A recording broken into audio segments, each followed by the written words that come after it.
course. All right, this morning, postal workers are talking about how homeowners can keep their mail carriers safe and avoid dog bites. Danielle is live with details on this story. Good morning, Danielle. Good morning, you two. Yeah, so we're at the USPS training facility getting a look inside here, something we don't typically do, but it is Dog Bite Awareness Week here, and they're training their mail carriers as well as getting the message out to the public about how to keep your dog safe as well as these mail carriers safe. We're going to be talking to Robert McKinley right now. You are an instructor here. What exactly are you guys teaching the mail carriers here of what to do? Basically, we're teaching them how to carry the dog spray and the dog horn, which deters the dog bites, and also the satchel that we carry with us. But not only that, our main thing is we'd like to educate the public on what they can do to help deter the dog bites here. And this is something that you wouldn't think, I guess, but it does happen pretty regularly. Yes, last year we had 26 dog bites in Phoenix. Which is up 3 from last 2019. So it has gone up, and it's something we, as carriers, we want to go home at the end of the night and, to our families.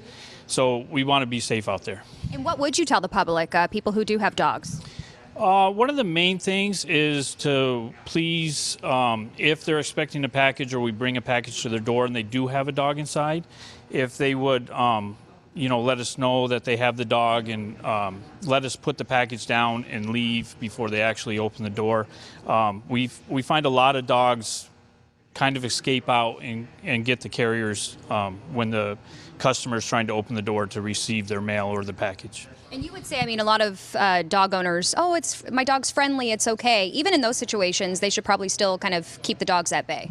Yes, one of the biggest things we hear is that their dog doesn't bite, but our saying here at the post office, if it has teeth, it can bite. So we hear it a lot, but we just ask that to be safe, that they keep them inside. And also, we were kind of talking a little bit off camera here. If you guys are handing a package to their owner, they could potentially see that as a threat. Yes, and that's usually what the dog does. Even though we're just handing them a package, they see us coming at their owners, and the dog sees it as a threat to the owner. And then how long does this training last here? This training is for 4 days, so a total of 32 hours of training. Well, thank you so much. Such great information here, especially, for the public who might not even think about something like this. So definitely, even if you do have those friendly dogs, obviously the dogs are so friendly. We love them. They're part of our family. But as he mentioned here, they could be seen as a threat and they could bite. And that's just never a good case there. So keep the dogs inside. Guys, we'll send it back to you. For people who don't know them, if you have big dogs. Oh, sure. We have big dogs. We have big Aussies. And with we saw deep them a lot. barks. You heard them. You heard them a lot as well. But they can look scary, but they're really, just big bundles of love.